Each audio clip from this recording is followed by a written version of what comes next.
Assalamualaikum warahmatullahi wabarakatuh. Perkenalkan, nama saya Ahmad Fahrul Raji dari kelas 11/4.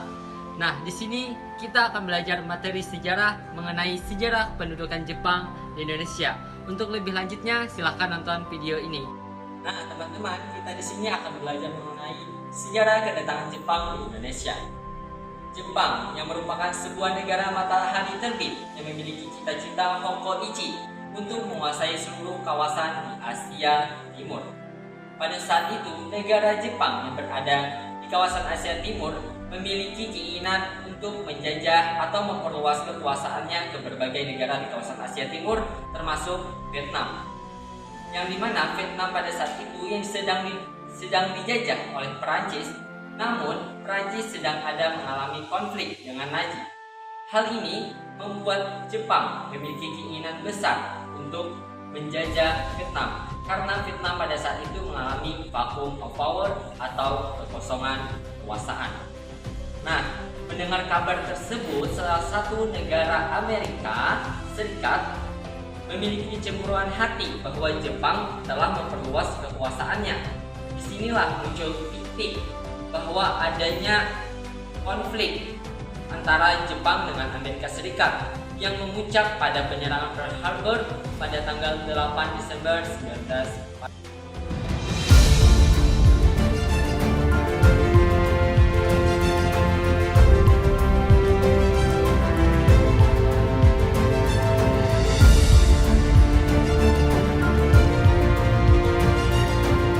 Nah, di sini juga resmi bahwa Jepang dengan Amerika Serikat mengalami konflik antar negara.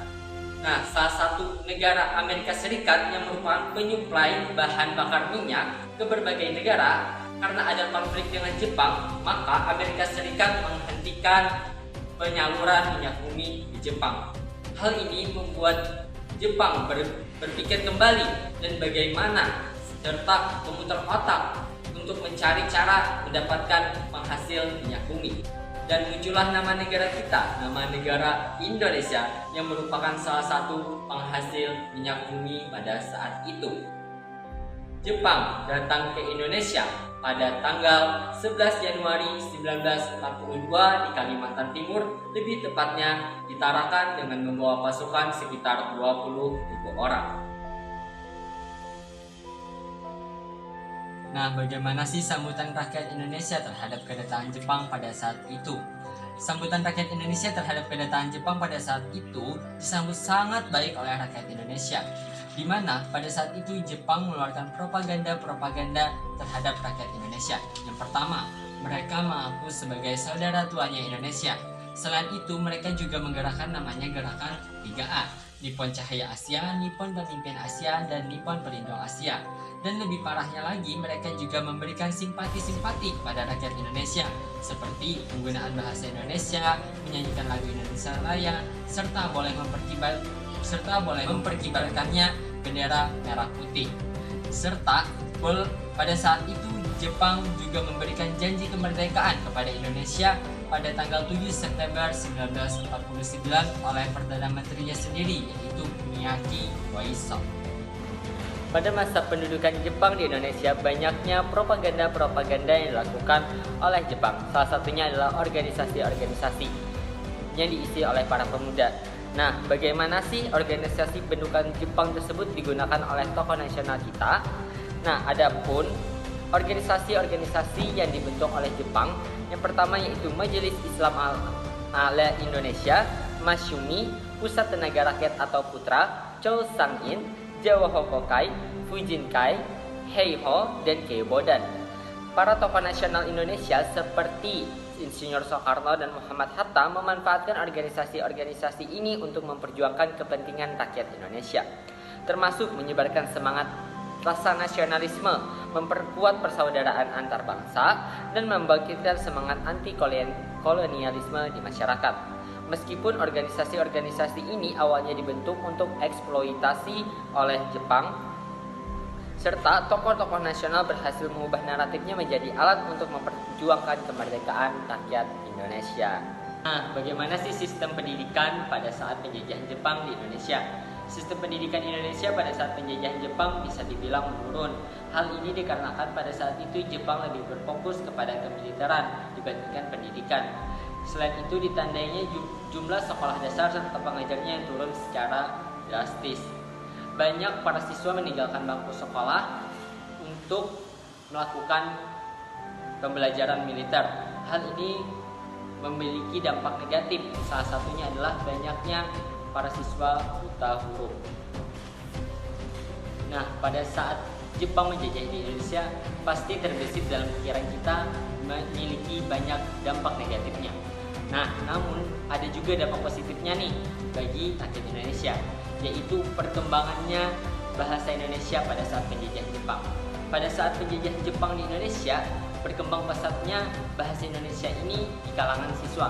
Hal ini dikarenakan bahasa Indonesia pada saat itu dijadikan mata pelajaran yang utama pada saat di sekolah. Selain itu, bahasa Indonesia ini juga menjadi bahasa pengantar dan nasional. Nah, ada gak sih dampak yang dibawa oleh Jepang terhadap tradisi dan kebudayaannya? Ya, tentu saja ada.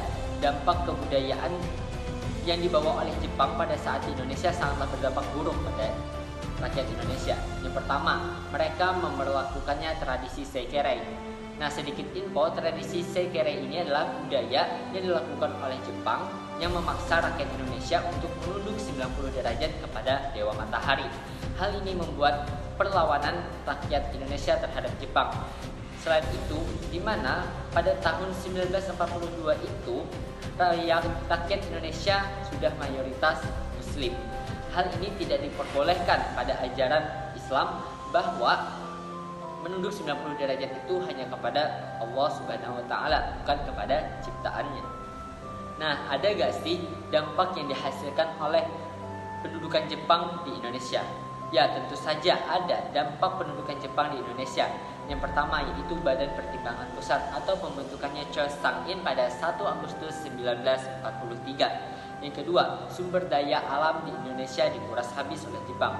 Ya, tentu saja yang namanya penjajahan, seluruh sumber daya alam di negara yang dijajah dikuras habis. Namun berbeda dengan Jepang ini. Jepang menguras habis sumber daya alam di Indonesia untuk kepentingan perang menguasai seluruh kawasan Asia. Lanjut, rakyat banyak mengalami kesengsaraan. Justru banyak mengalami kesengsaraan pada saat penjajahan Jepang dengan perlakuan Jepang yang tidak senonoh pada saat itu. Adapun perlakuan yang tidak senonoh yang dilakukan oleh Jepang terhadap rakyat Indonesia. Yang pertama, mereka melakukan namanya kerja romusa. Yang kedua adanya nama Jugunyanpu. Yang ketiga adanya budaya sekere. Nah, sedikit informasi yang namanya romusa. Romusa adalah sebuah dikumpulkannya para laki-laki rakyat Indonesia untuk dikerjakan paksa. Nah, yang kedua adanya Jugunyanpu. Jugunyanpu adalah sebutan bagi para wanita-wanita rakyat Indonesia yang dilakukan oleh Jepang sebagai wanita penghibur. Lanjut, Jepang mengganti nama gedung, jalan, dan lain sebagainya menjadi nama bahasa Jepang. Hal ini dikarenakan pada saat itu Jepang ingin menghabiskan peninggalan Belanda. Maka dari itu Jepang harus mengganti nama jalan juga. Kita lanjut pada materi selanjutnya, yaitu perlawanan yang dilakukan oleh rakyat Indonesia terhadap Jepang. Ada gak sih perlawanannya? Ya, tentu saja ada. Yang pertama yaitu perlawanan rakyat Aceh. Perlawanan rakyat Aceh ini terjadi di Kotleng pada bulan November 1942 yang dipimpin oleh Tengku Abdul Jalil. Kejadian ini berawal ketika Jepang pada saat itu sewenang-wenang melakukan kebudayaan seikere, yang hal ini membuat kontroversi terhadap rakyat Indonesia. Bisa dibilang perlawanan rakyat Aceh di Kotleng ini adalah perlawanan pertama yang dilakukan oleh rakyat Indonesia terhadap Jepang. Yang kedua yaitu perlawanan rakyat Singaparna. Perlawanan rakyat Singaparna ini terjadi pada bulan Februari 1944. Nah, perlawanan rakyat Singaparna ini dipimpin oleh Kiai Haji Zainal Mustafa. Nah, pada saat itu Jepang memperlakukannya budaya seikere juga, serta adanya kerja romusa di Tasikmalaya. Hal ini membuat geram Kiai Haji Zainal Mustafa. Namun, perlawanan ini berhasil dipatahkan oleh Jepang. Kiai Haji Zainal Mustafa dijatuhkan hukuman mati. Selanjutnya ada perlawanan rakyat Blitar di Jepang. Kalau ngomongin perlawanan di Blitar, kita akan mengenal namanya Komandan Supriyadi. Nah, pada Komandan Supriyadi ini pada saat itu Jepang juga memperlakukannya adanya Romusa. Selain itu, rakyat Indonesia yang bergabung pada organisasi PETA sering direndahkan oleh Jepang. Hal ini membuat rakyat Indonesia pada saat itu geram dan melakukan perlawanan. Namun, pada saat itu Jepang mengirimkan pasukan militer dan membuat rakyat Indonesia ditangkap. Namun, berbeda nasib dengan Komandan Supriyadi. Beliau menghilang secara misterius. Adanya perlawanan rakyat Kalimantan. Nah, rakyat Kalimantan ada juga melakukan perlawanan terhadap Jepang. Perlawanan rakyat Kalimantan ini dipimpin oleh pemimpin suku Dayak, yaitu Pak Suma. Pada saat itu, rakyat Kalimantan melakukan perlawanan terhadap Jepang karena perlakuan yang tidak senonoh terhadap rakyat Kalimantan oleh Jepang. Namun, perlawanan ini berhasil dipatahkan oleh Jepang juga karena adanya mata-mata dari rakyat Indonesia suruhan Jepang. Arti dari kata Jepang dan janji kemerdekaan. Nah, arti dari kata Jepang dan janji kemerdekaan adalah Jepang memberikan janji kepada rakyat Indonesia berupa kemerdekaan. Nah, janji ini disampaikan oleh Perdana Menteri Jepang sendiri, yaitu Kuniaki Koiso. Janji Jepang pada saat itu memerdekakan Indonesia pada tanggal 7 September 1949. Dengan adanya janji Kuniaki Koiso ini nantinya akan melahirkan namanya organisasi BPUPKI dan PPKI. Yang terakhir yaitu dampak restorasi Meiji. Sebelum ke dampak, kita harus tahu dulu apa itu pengertian restorasi Meiji. Restorasi Meiji adalah perubahan besar-besaran yang dilakukan oleh Jepang terhadap pemerintahannya. Penyebab restorasi Meiji ini adalah lengsernya pemerintahan Shogun Tokugawa Kekaisaran Meiji. Bisa dibilang restorasi Meiji ini adalah Jepang membuka diri ke dunia luar. Adapun dampaknya ke perekonomian Jepang dan Indonesia yaitu ke perekonomian Jepang. Perekonomian Jepang langsung meningkat dan berhasil menjadi negara maju sampai sekarang. Nah, kalau ke Indonesia dampaknya yaitu Jepang berhasil mengusir penjajah yaitu Belanda yang beratus-ratus tahun yang menyengsarakan Indonesia. Selain itu, dampak restorasi Meiji terhadap Indonesia ini mengubah tatanan kehidupan di Indonesia. Ya. Nah, sekian pemaparan materi dari saya mengenai sejarah pendudukan Jepang di Indonesia. Sekian, terima kasih. Wassalamualaikum warahmatullahi wabarakatuh.